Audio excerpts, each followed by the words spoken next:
Bienvenido a esta nueva entrega de El signo de los cuatro de Arthur Conan Doyle. En los capítulos anteriores fuimos testigos de cómo Mary Morstan, una joven perturbada por la misteriosa desaparición de su padre y la llegada de valiosas perlas anónimas, acudió en busca de ayuda a Sherlock Holmes. La brillante mente del detective no tardó en encontrar un rastro intrigante, que les llevó a descubrir una historia oscura ligada a un juramento hecho en la India años atrás y a un tesoro envuelto en traiciones y secretos.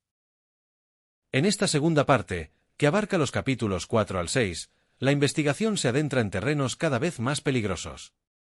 Nuevos personajes entran en juego, algunos aliados y otros con intenciones poco claras, mientras Holmes y el Dr. Watson siguen una pista que podría conducirlos tanto a la verdad como a la perdición.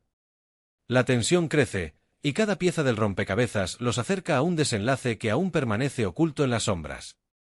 Ponte cómodo y acompáñanos en este viaje al corazón del misterio. Y si disfrutas de esta narración, te invito a suscribirte al canal y activar las notificaciones para no perderte los próximos capítulos de esta apasionante historia.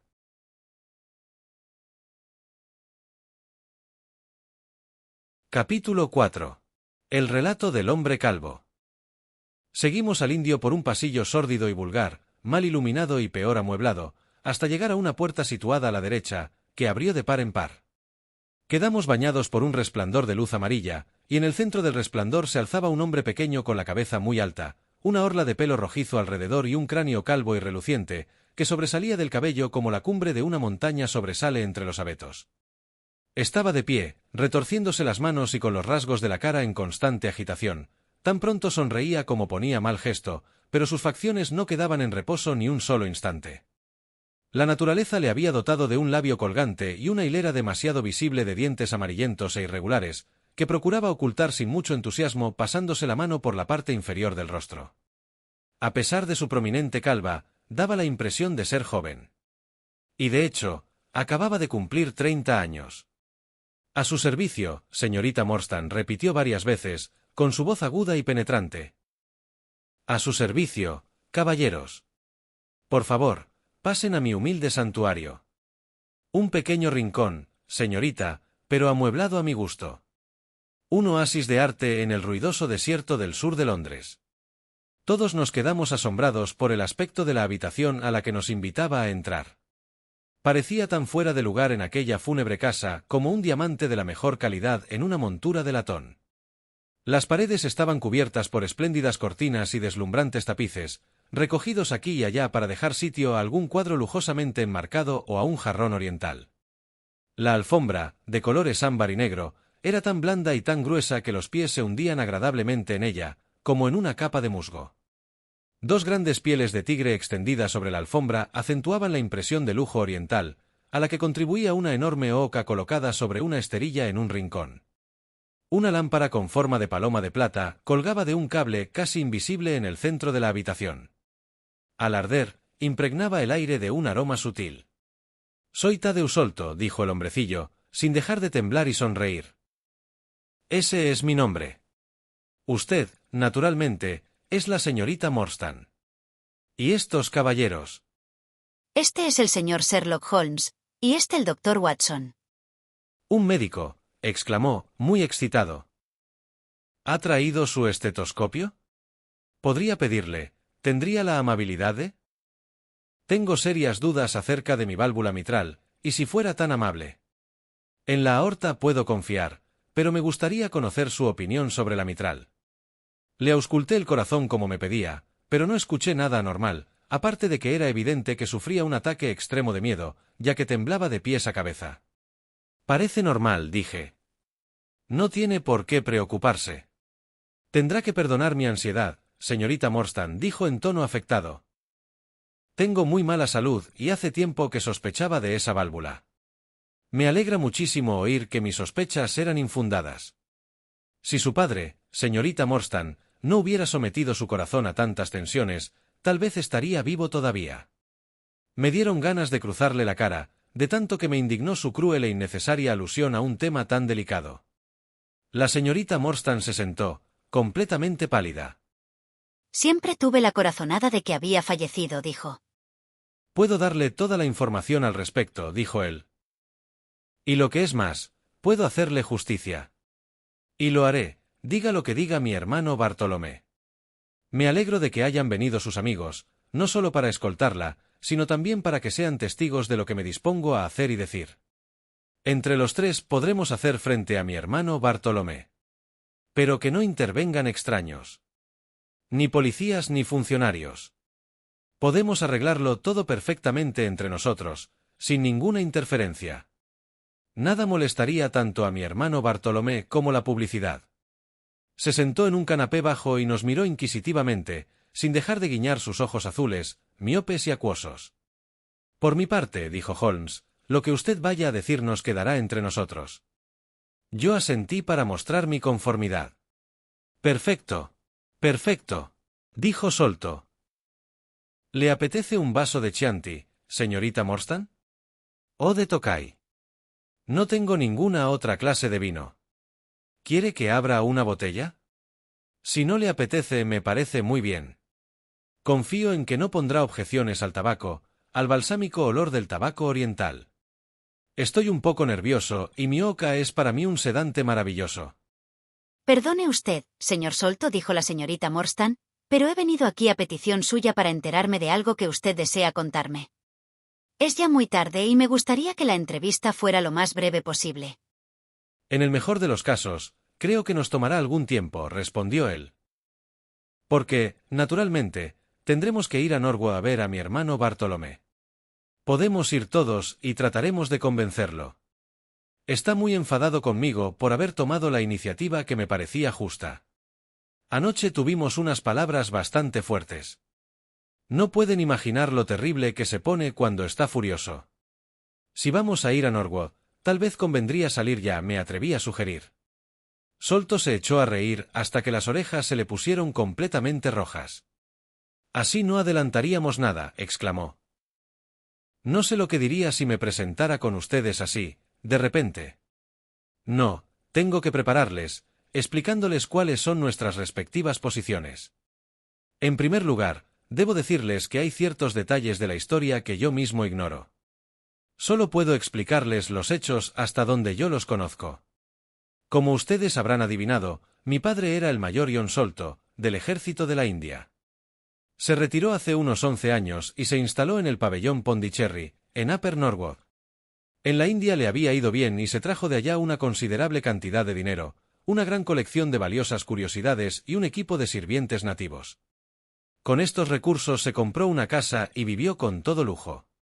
Mi hermano gemelo Bartolomé y yo éramos sus únicos hijos. Recuerdo muy bien la sensación que provocó la desaparición del capitán Morstan. Leímos los detalles en la prensa y como sabíamos que había sido amigo de nuestro padre, comentábamos el caso con toda libertad en su presencia. Incluso participaba en nuestras especulaciones sobre lo que podría haber ocurrido. Ni por un instante sospechamos que él estuviera al corriente del secreto, que solo él, entre todos los hombres, sabía que había sido de Arthur Morstan. Sin embargo, sí que sabíamos que sobre nuestro padre se cernía algún misterio, algún peligro concreto, porque le daba miedo salir solo y tenía empleados a 2 luchadores como porteros del pabellón Pondicherry. Williams, el que les ha traído aquí esta noche, era uno de ellos. En sus tiempos fue campeón de Inglaterra de los pesos ligeros. Nuestro padre nunca nos dijo de qué tenía miedo, pero sentía una extraordinaria aversión hacia los hombres con pata de palo. En una ocasión llegó a disparar su revólver contra un hombre con pata de palo, que resultó ser un inofensivo vendedor ambulante que iba de casa en casa. Tuvimos que pagar una elevada suma para silenciar el asunto. Mi hermano y yo creíamos que se trataba de una simple manía de nuestro padre, pero los acontecimientos posteriores nos hicieron cambiar de opinión. A principios de 1882, mi padre recibió una carta de la India que le causó un gran sobresalto. Al abrirla, estuvo a punto de desmayarse en la mesa del desayuno, y desde aquel día estuvo enfermo hasta que murió. Jamás pudimos descubrir lo que decía aquella carta, pero mientras la tenía en las manos pude ver que era breve y estaba escrita con muy mala letra.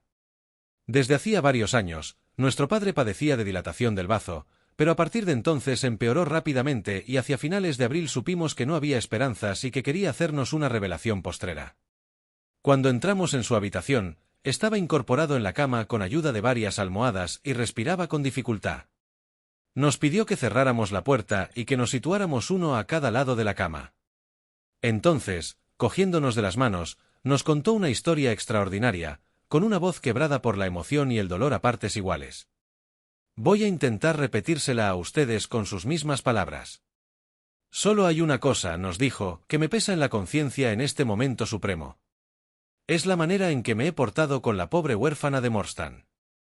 La maldita codicia, que ha sido mi principal pecado durante toda mi vida, la ha privado del tesoro, cuando le correspondía por lo menos la mitad del mismo. Y sin embargo, yo tampoco lo he aprovechado. ¿Qué cosa tan ciega y estúpida es la avaricia? La simple sensación de poseerlo me resultaba tan agradable que no podía soportar la idea de compartirlo con nadie. ¿Veis esa diadema con cuentas de perlas que hay junto al frasco de quinina? Pues ni siquiera de eso fui capaz de desprenderme, aunque lo había sacado con la intención de enviárselo. Vosotros, hijos míos, le daréis una parte justa del tesoro de Agra. Pero no le enviéis nada, ni siquiera la diadema, hasta que yo haya muerto. Al fin y al cabo, hay quien ha estado tan mal como yo y se ha recuperado. Voy a contaros cómo murió Morstan, continuó. Llevaba años enfermo del corazón, pero no se lo había dicho a nadie. Yo era el único que lo sabía.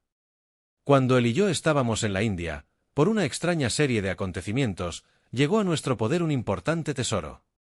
Yo me lo traje a Inglaterra, y cuando llegó Morstan, aquella misma noche vino derecho aquí a reclamar su parte. Vino andando desde la estación y le abrió la puerta el viejo y leal Alchoudar, que en paz descanse.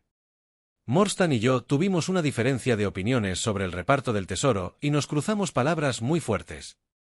En un ataque de ira, Morstan se puso en pie de un salto, y de pronto, se llevó la mano al costado, se le oscureció el rostro y cayó hacia atrás, golpeándose la cabeza contra la esquina del cofre del tesoro. Cuando me incliné sobre él, descubrí horrorizado que había muerto. Me quedé mucho tiempo sentado y medio atontado, preguntándome qué podía hacer.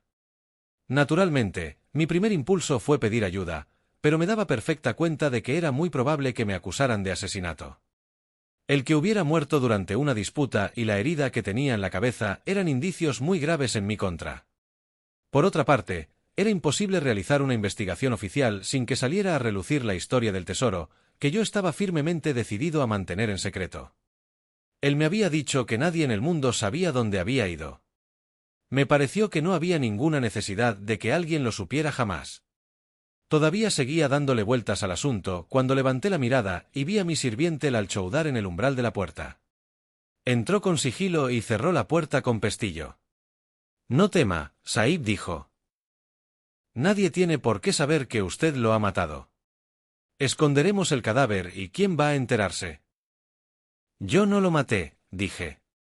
Alchoudar meneó la cabeza y sonrió. Lo he oído todo, Sahib dijo. Oí la pelea y oí el golpe. Pero mis labios están sellados. Todos están dormidos en la casa. Lo sacaremos entre los dos. Aquello bastó para decidirme. Si mi propio sirviente era incapaz de creer en mi inocencia, ¿cómo podía esperar que me creyeran 12 estúpidos tenderos formando parte de un jurado?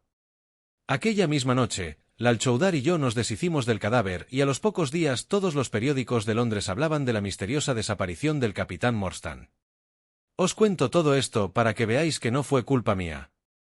Si soy culpable en cambio de haber escondido no solo el cadáver sino también el tesoro, y de haberme quedado con la parte de Morstan, además de la mía. Por eso quiero que vosotros os encarguéis de reparar mi falta. Acercad el oído a mi boca. El tesoro está escondido en... En aquel instante, su rostro sufrió una horrible transformación. Se le desorbitaron los ojos, se le desencajó la mandíbula y gritó, con una voz que jamás podré olvidar. No le dejéis entrar. Por amor de Dios, no le dejéis entrar. Los dos nos volvimos hacia la ventana que teníamos a la espalda, en la que nuestro padre tenía clavada la mirada. Una cara nos miraba desde la oscuridad. Pudimos ver su nariz blanqueada al aplastarse contra el cristal. Era un rostro barbudo, con ojos feroces y crueles y una expresión de maldad concentrada. Mi hermano y yo corrimos hacia la ventana, pero el hombre había desaparecido. Cuando regresamos junto a nuestro padre, su cabeza se había desplomado y su pulso había dejado de latir. Aquella noche registramos el jardín sin encontrar ni rastro del intruso, exceptuando una única pisada bajo la ventana, en un macizo de flores. De no ser por aquella huella, habríamos podido pensar que aquel rostro feroz era un producto de nuestra imaginación. Sin embargo, pronto tuvimos una nueva y contundente prueba de que alguna fuerza secreta actuaba a nuestro alrededor. Por la mañana encontramos abierta la ventana de la habitación de nuestro padre, habían revuelto todos sus armarios y cajones, y le habían prendido al pecho un papel arrugado, con las palabras «El signo de los 4». Jamás supimos lo que significaba aquella frase, ni quién podía haber sido nuestro misterioso visitante. Por lo que pudimos apreciar, no había robado ninguna de las pertenencias de nuestro padre, aunque lo había revuelto todo. Naturalmente, mi hermano y yo relacionamos este curioso incidente con el miedo que había atormentado a nuestro padre cuando estaba vivo, pero sigue siendo un completo misterio para nosotros. El hombrecillo se inclinó para volver a encender su hoca y estuvo unos momentos dando chupadas, con expresión pensativa. Todos habíamos quedado absortos escuchando aquel extraordinario relato. Durante la breve descripción de la muerte de su padre, la señorita Morstan se había puesto pálida como un cadáver, y por un momento temí que fuera a desmayarse. Sin embargo, se recuperó bebiendo un vaso de agua que yo le serví de una garrafa veneciana que había en una mesita. Sherlock Holmes estaba echado hacia atrás en su asiento, con expresión abstraída y los párpados medio cerrados sobre sus ojos relucientes. Al mirarlo no pude evitar acordarme de que aquel mismo día se había estado quejando de las vulgaridades de la vida. Por lo menos, aquí tenía un problema capaz de poner a prueba toda su sagacidad. El señor Thaddeus Solto nos miró a todos, visiblemente orgulloso del efecto que había producido su relato, y continuó, entre chupada y chupada a su voluminosa pipa. Como podrán suponer, dijo, mi hermano y yo estábamos excitadísimos por aquel tesoro del que nos había hablado nuestro padre. Durante semanas y meses, cavamos y registramos en todos los rincones del jardín y de la casa sin localizar el escondrijo. Era como para volverse loco, pensar que lo tenía en la punta de la lengua en el mismo instante de morir. La diadema que nos había enseñado daba idea del esplendor de las riquezas ocultas. Mi hermano Bartolomé y yo tuvimos algunas discusiones acerca de aquella diadema. Era evidente que las perlas tenían muchísimo valor, y él se resistía a desprenderse de ellas, porque, aquí entre nosotros, también mi hermano tiene cierta tendencia al pecado de mi padre. Además, creía que entregar la diadema podría dar lugar a habladurías que, al final, nos meterían en apuros. Lo más que pude hacer fue convencerle de que me permitiera averiguar la dirección de la señorita Morstan y enviarle las perlas una, a intervalos fijos, para que, al menos, nunca más pasara necesidades. Fue una idea muy generosa, dijo nuestra acompañante, emocionada. Ha sido usted muy amable. El hombrecillo agitó la mano en señal de negativa. Nosotros éramos como sus albaceas, dijo. Así es como lo veía yo, aunque mi hermano Bartolomé no acababa de estar de acuerdo. Nosotros teníamos ya mucho dinero, yo no deseaba más. Además, habría sido de muy mal gusto tratar a una joven de manera tan mezquina. Le mauvais goût mène au crime, como dicen los franceses, que tienen una manera muy fina de decir estas cosas. Nuestras diferencias de opinión sobre el tema llegaron a tal extremo que juzgué conveniente buscarme una casa propia, así que me marché del pabellón Pondicherry, llevándome conmigo al viejo Kit Mudgar y a Williams. Pero ayer mismo me enteré de que había ocurrido un acontecimiento de la máxima importancia. Se ha descubierto el tesoro. Al instante, me puse en contacto con la señorita Morstan, y ahora solo nos queda ir a Norwood y reclamar nuestra parte. Anoche le expuse mis opiniones a mi hermano Bartolomé, así que seremos visitantes esperados, aunque no bienvenidos. El señor Thaddeus Solto dejó de hablar y siguió temblequeando, sentado en su lujoso canapé. Todos quedamos callados, pensando en el nuevo giro que había adoptado aquel misterioso asunto. Holmes fue el primero en ponerse en pie. Caballero, ha obrado usted bien de principio a fin, dijo. Es posible que podamos corresponderle en cierta medida, arrojando algo de luz sobre lo que todavía está oscuro para usted. Pero, como dijo hace poco la señorita Morstan, se hace tarde y lo mejor será que resolvamos el asunto sin más dilación. Nuestro nuevo conocido enrolló muy parsimoniosamente el tubo de su hoca y sacó de detrás de una cortina un abrigo muy largo, abrochado con alamares y con cuello y puños de astracán. Se lo abotonó hasta arriba, a pesar de que la noche era bastante sofocante, y completó su atuendo encasquetándose un gorro de piel de conejo con orejeras, de manera que no quedó visible parte alguna de su cuerpo, excepto su cara gesticulante y puntiaguda. Tengo la salud algo frágil, comentó mientras abría la marcha por el pasillo. Me veo obligado a vivir como un achacoso. El coche nos aguardaba fuera y era evidente que nuestro programa estaba organizado de antemano, porque el cochero arrancó inmediatamente a paso rápido. Tadeusz Solto hablaba sin parar, con una voz que destacaba muy por encima del traqueteo de las ruedas. Bartolomé es un tipo listo, dijo. ¿Cómo creen que averiguó dónde estaba el tesoro? Había llegado a la conclusión de que tenía que estar en alguna parte de la casa, así que calculó todo el espacio cúbico de la casa y tomó medidas por todas partes, de manera que no quedara por comprobar ni una pulgada. Entre otras cosas, descubrió que la altura del edificio era de 74 pies, pero que sumando las alturas de todas las habitaciones y dejando margen suficiente para los espacios entre ellas, que verificó haciendo calas, el total no pasaba de 70 pies. Faltaban 4 pies por alguna parte. Solo podían estar en lo alto del edificio, así que abrió un agujero en el techo de yeso de la habitación más alta y allí, efectivamente, encontró un pequeño desván, completamente tapiado, que nadie conocía. En el centro estaba el cofre del tesoro, colocado sobre 2 vigas. Lo descolgó a través del agujero y allí lo tiene. Ha calculado el valor de las joyas en $500,000 de libras esterlinas, como mínimo. Al oír aquella gigantesca cifra, todos nos miramos con ojos desorbitados.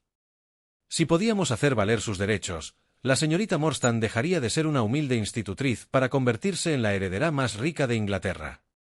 Cualquier amigo leal habría tenido que alegrarse ante semejante noticia, pero confieso avergonzado que me dejé vencer por el egoísmo y sentí que el corazón me pesaba como si fuera de plomo. Balbuceé unas cuantas y entrecortadas palabras de felicitación y me quedé abatido, con la cabeza gacha, sordo al parloteo de nuestro nuevo amigo. Decididamente, el hombre era un hipocondríaco sin remedio, y yo era vagamente consciente de que iba enumerando interminables series de síntomas y suplicando información acerca de la composición y efectos de innumerables potingues de charlatán, varios de los cuales llevaba en el bolsillo, en un estuche de cuero. Confío en que no recuerdo ninguna de las respuestas que le di aquella noche.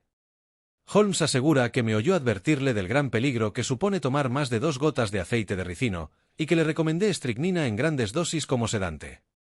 Sea lo que fuere, lo cierto es que sentí un gran alivio cuando nuestro coche se detuvo con una sacudida y el cochero saltó a tierra para abrirnos la puerta.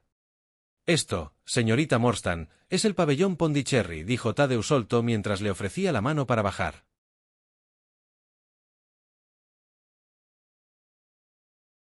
Capítulo 5. El drama de pabellón Pondicherry.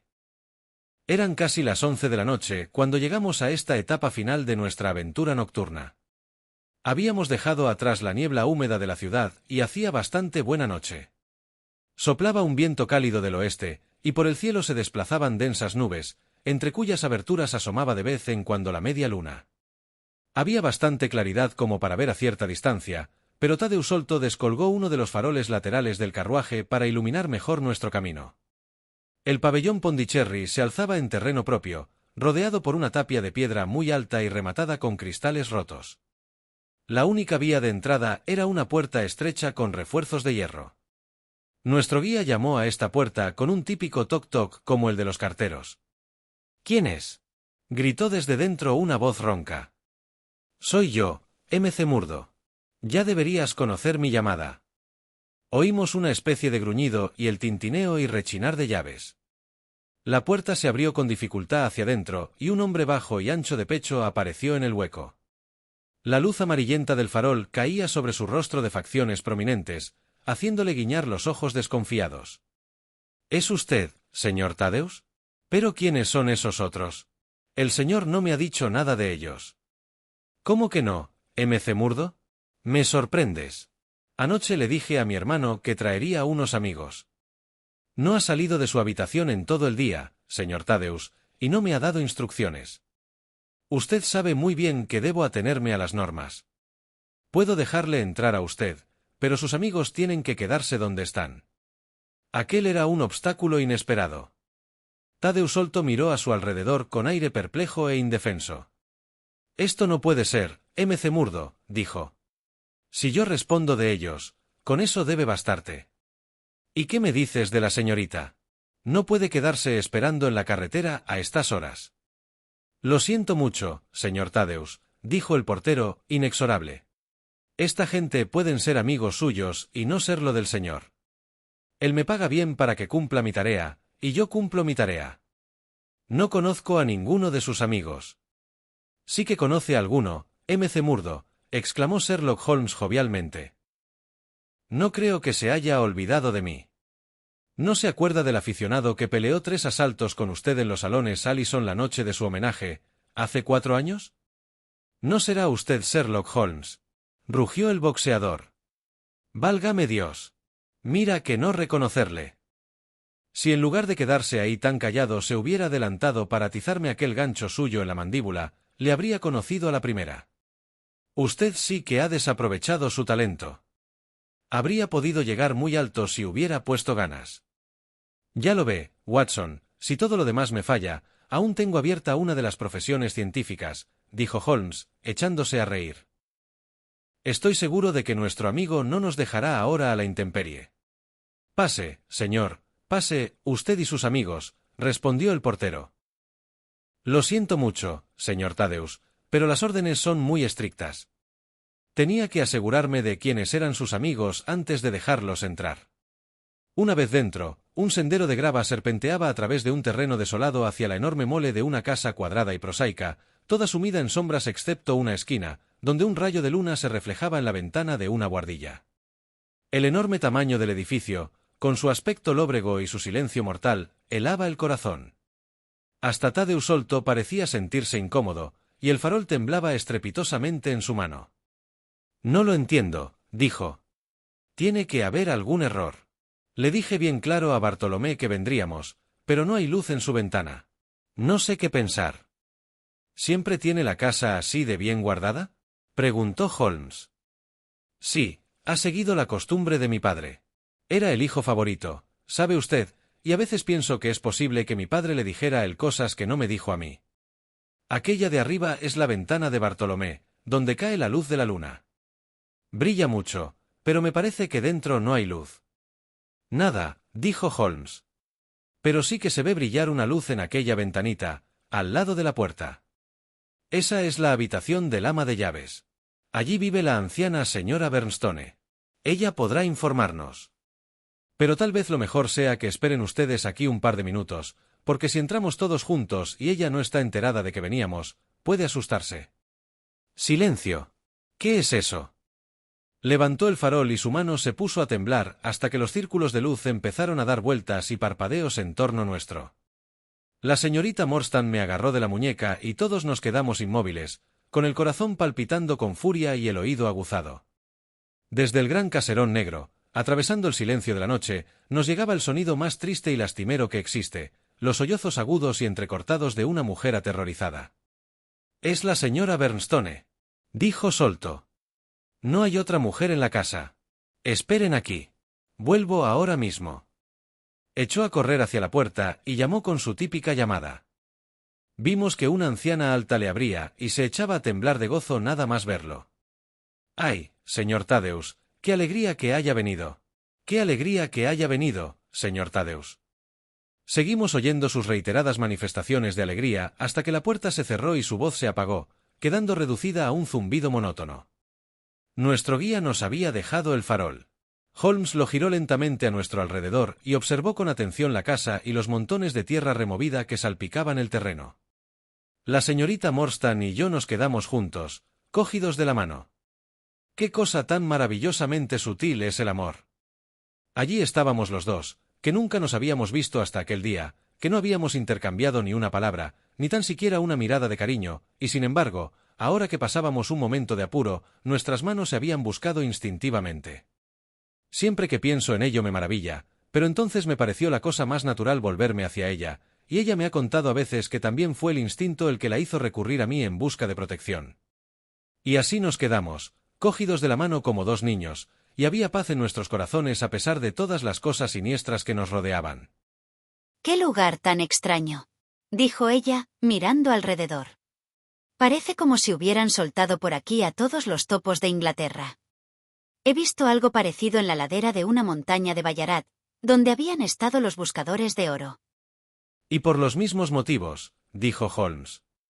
«Estas son las huellas de los buscadores de tesoros. Recuerden que han estado buscándolo durante 6 años. No es de extrañar que el terreno parezca una cantera de grava. En aquel momento, La puerta de la casa se abrió de golpe y Tadeusz Solto salió corriendo, con los brazos extendidos y una expresión de terror en sus ojos. «A Bartolomé le ha ocurrido algo malo», gritó. «Estoy asustado. Mis nervios no aguantan más». Efectivamente, balbuceaba de miedo y su rostro gesticulante y débil, que asomaba sobre el gran cuello de Astracán, tenía la expresión desamparada de un niño asustado. «Entremos en la casa», dijo Holmes con su tono firme y decidido. «Sí, entremos», gimió Tadeusz Solto. «La verdad, no me siento capaz de dar órdenes». Todos le seguimos a la habitación del ama de llaves, que se encontraba a la izquierda del pasillo. La anciana estaba andando de un lado a otro con gesto asustado y dedos inquietos, pero la presencia de la señorita Morstan pareció ejercer en ella un efecto tranquilizador. «Dios bendiga su cara dulce y serena», exclamó con un sollozo histérico. «Es un consuelo verla. ¡Ay, qué día tan espantoso he pasado!». Nuestra acompañante le dio unas palmaditas en las manos huesudas y estropeadas por el trabajo, y murmuró algunas palabras de consuelo, amables y femeninas, que devolvieron el color a las mejillas cadavéricas de la pobre mujer. «El señor se ha encerrado y no me responde», explicó. «He estado todo el día esperando que llame, porque a veces le gusta estar solo sin que le molesten, pero hace una hora temí que pasara algo malo, subí a su cuarto y miré por el ojo de la cerradura». «Tiene usted que subir, señor Tadeusz, tiene que subir y verlo usted mismo. Llevo 10 largos años viendo al señor Bartolomé Solto, en momentos buenos y momentos malos, pero jamás lo he visto con una cara como la que tiene ahora». Sherlock Holmes tomó el farol y abrió la marcha, ya que a Tadeusz Solto le castañeteaban los dientes y estaba tan trastornado que tuve que pasarle la mano bajo el brazo para sostenerlo cuando subíamos las escaleras, porque le temblaban las rodillas.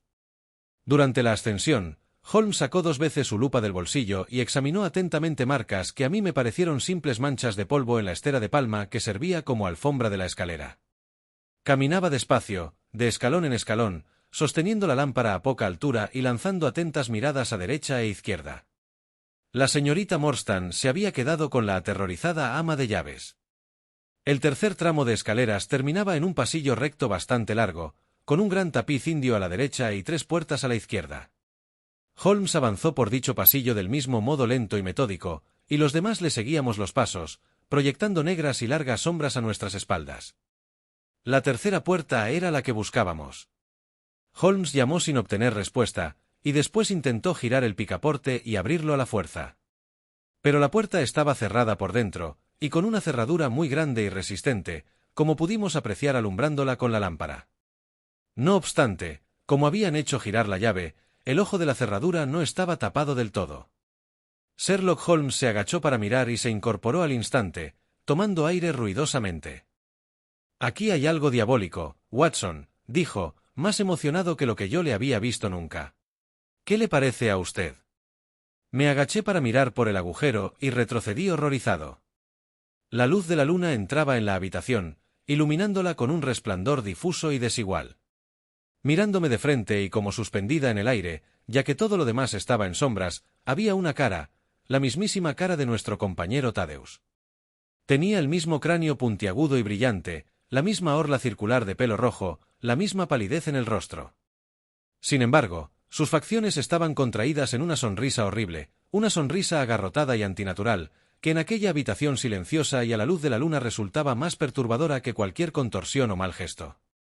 Tanto se parecía aquel rostro al de nuestro pequeño amigo que me volví a mirarlo para asegurarme de que seguía con nosotros. Solo entonces me acordé de que nos había dicho que su hermano y él eran gemelos. «Es terrible», le dije a Holmes. «¿Qué hacemos?». «Hay que echar abajo la puerta», respondió, lanzándose contra ella y aplicando todo su peso sobre la cerradura. La puerta crujió y gimió, pero no cedió. De nuevo nos lanzamos contra ella, los dos juntos, y esta vez se abrió con un súbito chasquido y nos encontramos dentro de la habitación de Bartolomé Solto. Parecía estar equipada como un laboratorio químico. En la pared más alejada de la puerta se alineaba una doble hilera de frascos con tapón de cristal, y en la mesa había un revoltijo de mecheros Bunsen, tubos de ensayo y retortas. En los rincones había garrafas de ácido en cestos de mimbre. Una de ellas tenía un agujero o estaba rota, porque había dejado escapar un reguero de líquido oscuro y el aire estaba cargado de un olor picante, como de alquitrán. A un lado de la habitación había una escalera de mano, en medio de un montón de tablas rotas y trozos de escayola, y encima de ella se veía un agujero en el techo, lo bastante grande para que pasara por él un hombre. Al pie de la escalera había un largo rollo de cuerda, tirado de cualquier manera. Junto a la mesa, sentado en un sillón de madera, estaba el dueño de la casa, desmadejado y con la cabeza caída sobre el hombro izquierdo, y con aquella sonrisa espantosa e inescrutable en su rostro. Estaba rígido y frío, y se notaba que llevaba muerto muchas horas. Me dio la impresión de que no solo sus facciones, sino todos sus miembros, estaban retorcidos y contraídos de la manera más fantástica. Sobre la mesa, junto a la mano del muerto, había un instrumento muy curioso, un mango de madera oscura y de grano fino con una cabeza de piedra, como la de un martillo, atada toscamente con una cuerda áspera. Junto a esta especie de maza había una hoja de cuaderno rasgada, en la que se veían garabateadas unas palabras. Holmes le echó un vistazo y luego me la pasó. «Mire», dijo, levantando elocuentemente las cejas. A la luz de la linterna, leí con un estremecimiento de horror, el signo de los 4. «Por amor de Dios. ¿Qué significa esto?», pregunté. «Significa asesinato», respondió Holmes, inclinándose sobre el cadáver. «Ajá. Lo que yo suponía. Mire aquí». Estaba señalando algo que parecía una espina larga y oscura, clavada en la piel justo encima de la oreja. «Parece una espina», dije. «Es una espina. Puede usted arrancarla, pero tenga cuidado, porque está envenenada». La cogí entre el índice y el pulgar. Salió con tanta facilidad que prácticamente no dejó señal en la piel. El único rastro del pinchazo era una minúscula gotita de sangre. «Para mí, todo esto es un misterio insoluble», dije. «En lugar de aclararse, cada vez se enturbia más». «Al contrario», respondió Holmes. «Se va aclarando más a cada instante. Ya solo me faltan unos pocos eslabones para tener el caso completamente explicado». Desde que entramos en la habitación, casi nos habíamos olvidado de nuestro compañero, que seguía de pie en el umbral, convertido en la imagen misma del terror, retorciendo las manos y gimoteando en voz baja. Pero de pronto estalló en un grito penetrante y angustiado. «El tesoro ha desaparecido», exclamó. «Le han robado el tesoro. Ese es el agujero por donde lo bajamos. Yo le ayudé a hacerlo. Fui la última persona que vio a mi hermano. Lo dejé aquí anoche, y le oí cerrar la puerta mientras yo bajaba la escalera». «¿Qué hora era?» «Las 10 de la noche. Y ahora está muerto, y llamarán a la policía, y sospecharán que yo he tenido parte en el asunto». «Sí, seguro que sospecharán. Pero ustedes no creerán eso, ¿verdad, caballeros? ¿Verdad que no creen que fui yo?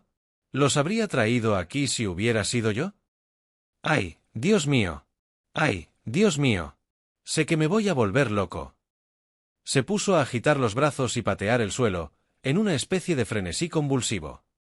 «No debe temer nada, señor Solto», dijo Holmes amablemente, poniéndole la mano en el hombro. «Siga mi consejo y vaya en el coche a la comisaría para informar a la policía. Ofrézcase para ayudarlos en todo lo que haga falta. Nosotros aguardaremos aquí hasta que usted vuelva». El hombrecillo obedeció medio atontado y le oímos bajar las escaleras en la oscuridad, dando tropezones.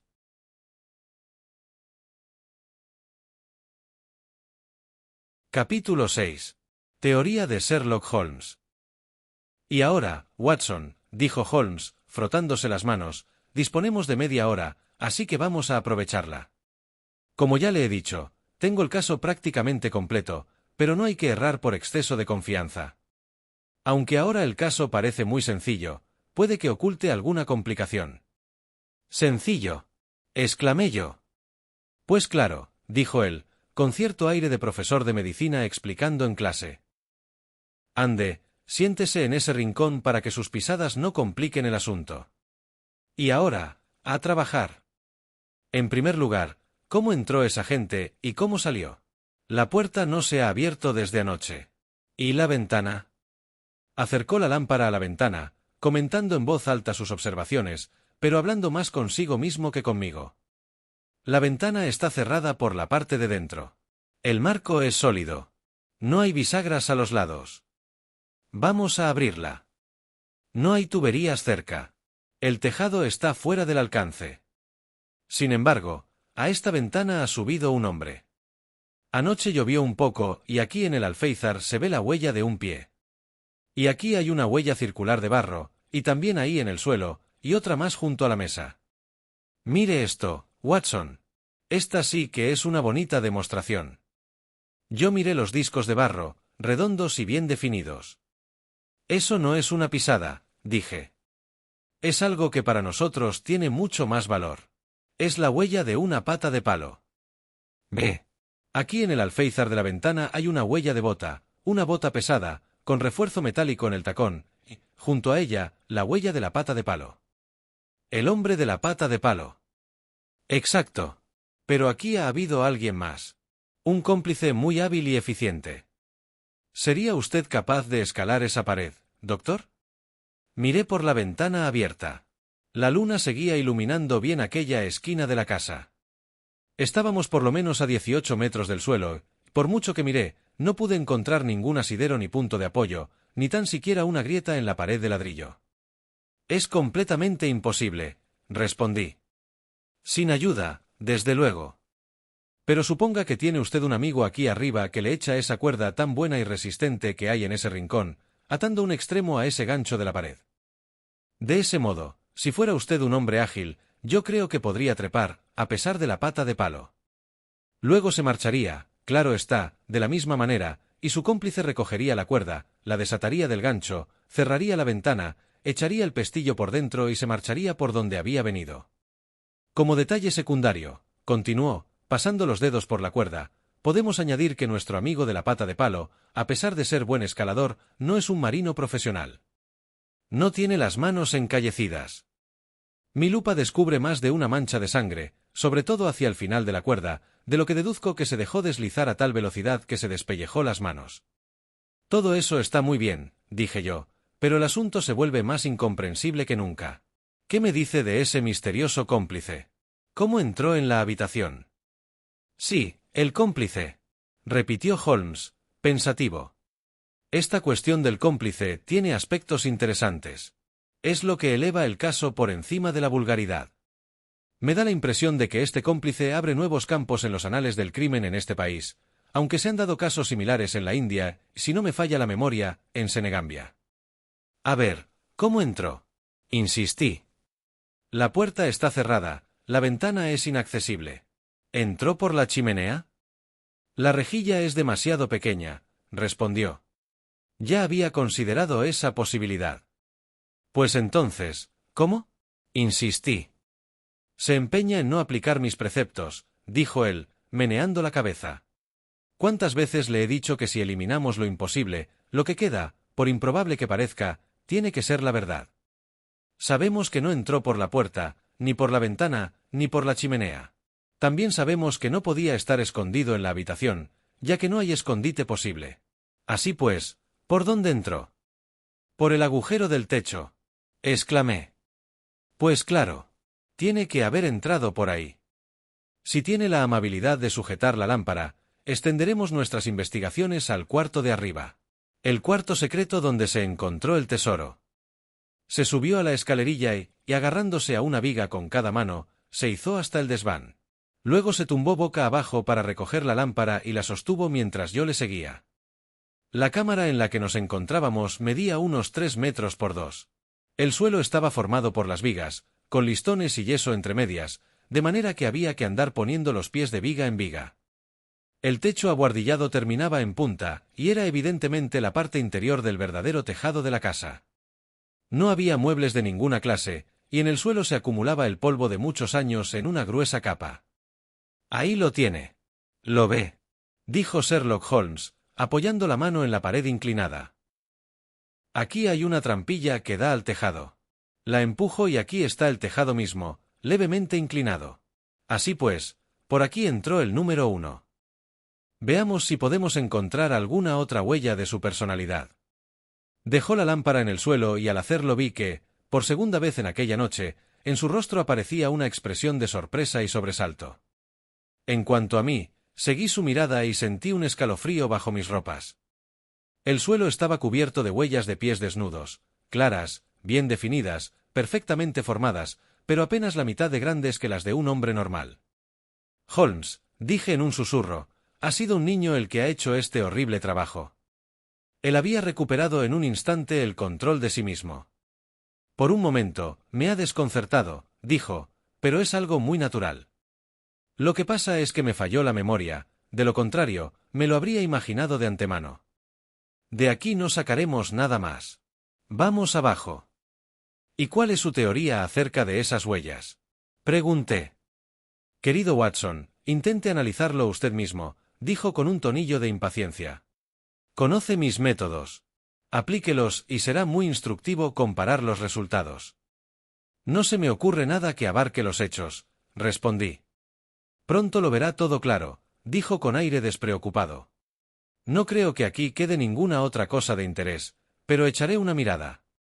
Sacó la lupa y una cinta métrica y recorrió la habitación de rodillas, midiendo, comparando, examinando, con su larga nariz a pocos centímetros de las tablas del suelo y sus ojos redondos brillando desde el fondo de sus cuencas, como los de un pájaro.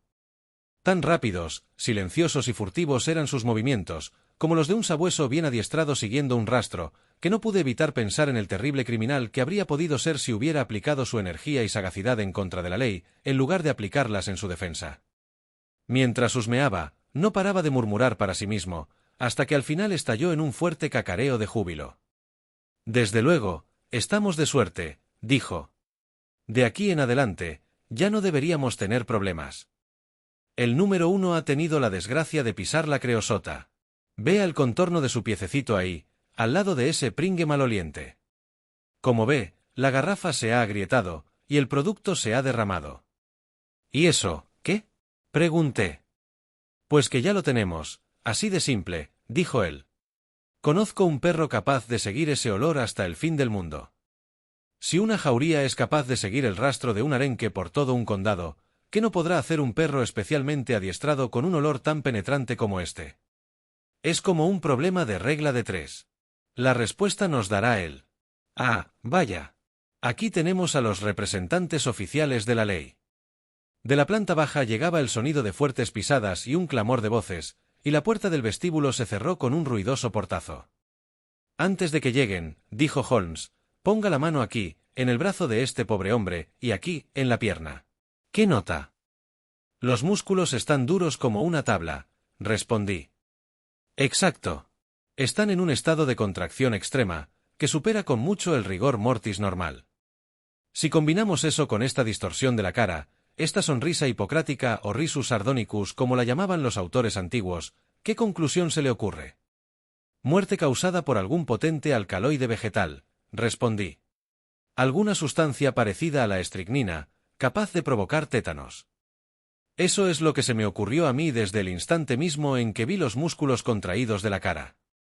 En cuanto entré en la habitación, lo primero que busqué fue el medio empleado para inocular el veneno. Como usted vio, encontré una espina en el cuero cabelludo, clavada o disparada sin mucha fuerza. Fíjese en que, si el hombre estaba sentado derecho, la espina se clavó en la parte que daba al agujero del techo. Y ahora, examinemos la espina. La cogí con cuidado y la sostuve a la luz de la linterna. Era larga, afilada y negra, con una especie de esmalte hacia la punta, como si allí se hubiera secado alguna sustancia resinosa. El extremo romo había sido cortado y redondeado con un cuchillo. ¿Es una espina inglesa?, preguntó Holmes. No, desde luego que no. Pues con todos estos datos, ya debería usted haber sacado alguna deducción correcta. Pero aquí llegan las fuerzas oficiales, lo mejor será que las fuerzas auxiliares nos batamos en retirada. Mientras Holmes hablaba, los pasos se habían ido acercando y ya resonaban con fuerza en el pasillo. Un hombre muy corpulento y de aire autoritario, vestido con un traje gris, entró dando zancadas en la habitación.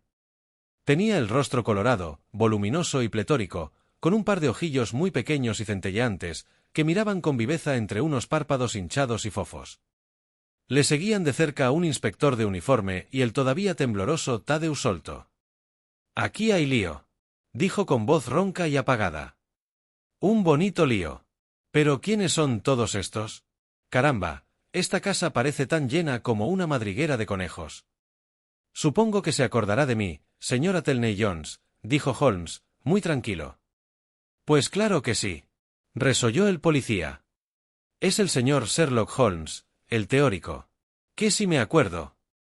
Nunca olvidaré la charla que nos dio sobre causas, inferencias y efectos en el caso de las joyas de Bishopgate. Es cierto que nos puso sobre la buena pista, pero ahora reconocerá que fue más por buena suerte que por buen criterio. Fue un trabajo de razonamiento muy sencillo. Ande, ande. No le dé vergüenza reconocerlo. ¿Pero qué es todo esto? Mal asunto, mal asunto. Aquí tenemos hechos escuetos. No hay lugar para teorías. Ha sido una suerte que yo estuviera en Norwood, ocupándome de otro caso. Estaba en la comisaría cuando llegó el mensaje. ¿De qué cree usted que murió este tipo? No creo que sea un caso en el que yo pueda teorizar, dijo Holmes secamente. No, claro que no. Aún así, no se puede negar que a veces da usted en el clavo. Válgame Dios. Me dicen que la puerta estaba cerrada. Y que faltan joyas que valían $500,000. ¿Qué hay de la ventana?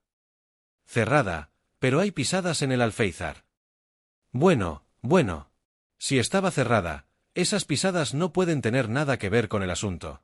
Eso es de sentido común. Puede que el hombre haya muerto de un ataque, pero el caso es que han desaparecido las joyas. Tengo una teoría. A veces me vienen de golpe. Haga el favor de salir fuera, sargento, y usted también, señor Solto. Su amigo puede quedarse. ¿Qué opina de esto, Holmes? Según ha confesado él mismo, Solto estuvo con su hermano anoche. El hermano murió de un ataque y Solto se largó con el tesoro. ¿Qué le parece? Y luego, el muerto tuvo la gentileza de levantarse y cerrar la puerta por dentro. Ahí hay algo que falla. Apliquemos al asunto el sentido común. Este Solto estuvo con su hermano. Hubo una pelea. Eso nos consta. El hermano está muerto y las joyas han desaparecido, eso también nos consta. Nadie ha visto al hermano desde que Thaddeus lo dejó. No ha dormido en su cama. Thaddeus se encuentra en un estado de alteración mental de lo más evidente. Su aspecto es, bueno, no es nada atractivo. Como ve, estoy tejiendo mi red en torno a Thaddeus. Y la red empieza a cerrarse sobre él. No conoce aún todos los hechos, dijo Holmes. Esta astilla de madera, que tengo buenas razones para suponer que está envenenada, estaba clavada en el cuero cabelludo del muerto, aún se puede ver la señal. Este papel, con esta inscripción que usted ve, estaba sobre la mesa. Y junto a él estaba ese curioso instrumento con cabeza de piedra. ¿Cómo encaja todo esto en su teoría? La confirma en todos los aspectos, dijo pomposamente el obeso policía. La casa está llena de curiosidades indias. Thaddeus debió de subir este chisme. Y si esta astilla es venenosa, Thaddeus puede haberla usado para matar tan bien como cualquier otro. El papel es una tomadura de pelo, una pista falsa, probablemente. El único problema es, ¿cómo se marchó? Ah, claro, hay un agujero en el techo. Con sorprendente agilidad, dado su tamaño, trepó por la escalerilla y se escurrió en el desván. Un instante después, oímos su voz jubilosa, anunciando que había encontrado la trampilla. A veces encuentra algo, comentó Holmes, encogiéndose de hombros. De cuando en cuando tiene algún chispazo de razón, y l'ny a pas de sots incomodes que zeux quion de L. Esprit. ¿Lo ven? Dijo Athelney Jones, reapareciendo escalera abajo. A fin de cuentas, los hechos valen más que las teorías. Se confirma mi opinión del caso. Hay una trampilla que da al tejado, y está medio abierta. La abrí yo. Ah, ¿sí? Con que se había fijado, ¿eh? Parecía un poco decepcionado por la noticia. Bueno, la viera quien la viera, ya sabemos por dónde escapó nuestro caballero. Inspector.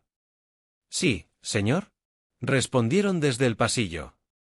Dígale al señor Solto que venga para acá. Señor Solto, es mi deber informarle de que cualquier cosa que diga podrá utilizarse en contra suya. Queda usted detenido en nombre de la reina, por participación en la muerte de su hermano.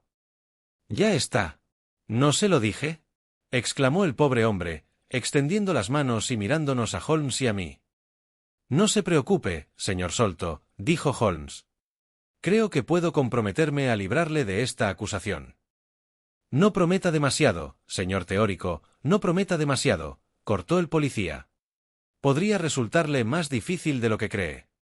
No solo le libraré de la acusación, señor Jones, sino que voy a hacerle a usted un regalo. Le voy a dar, completamente gratis, el nombre y la descripción de una de las dos personas que estuvieron aquí anoche. Tengo toda clase de razones para creer que se llama Jonathan Small. Es un hombre sin estudios, pequeño y ágil, le falta la pierna derecha y lleva una pata de palo que está desgastada por la parte de dentro. En el pie izquierdo calza una bota de suela gruesa y puntera cuadrada, con un refuerzo de hierro en el tacón.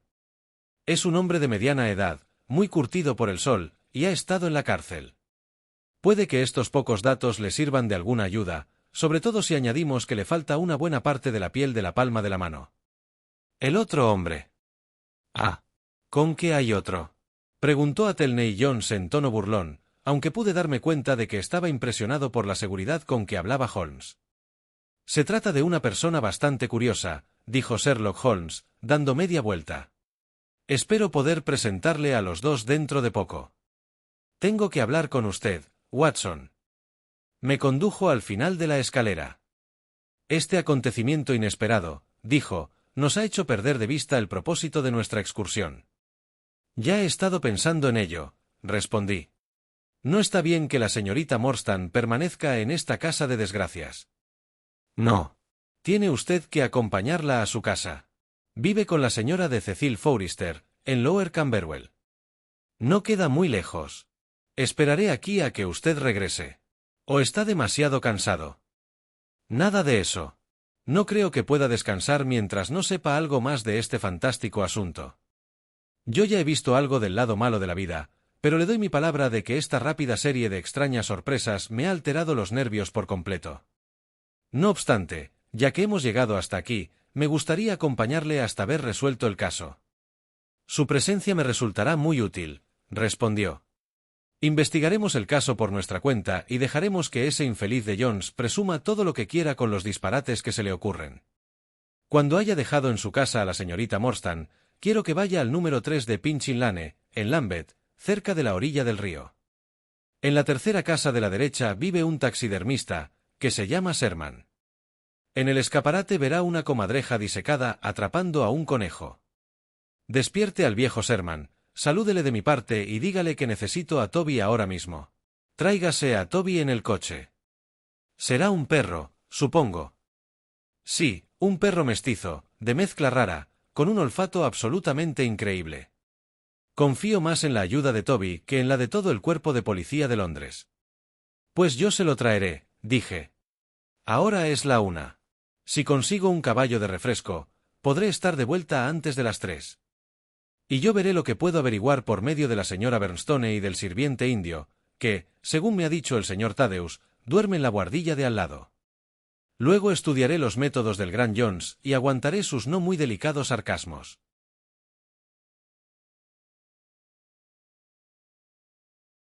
Gracias por acompañarnos en esta segunda parte del Signo de los Cuatro. En estos capítulos hemos seguido a Sherlock Holmes y al Dr. Watson mientras las piezas del enigma comenzaban a encajar, y los acontecimientos nos han llevado cada vez más cerca del corazón del misterio. La tensión ha aumentado, y la búsqueda de la verdad se ha vuelto más intensa y peligrosa. En la próxima entrega, la investigación continuará con nuevos giros inesperados, revelaciones sorprendentes y momentos decisivos que pondrán a prueba la astucia de Holmes y la valentía de Watson. No te pierdas el siguiente capítulo. Y si has disfrutado de esta narración, suscríbete al canal y activa las notificaciones para seguir explorando juntos este fascinante caso.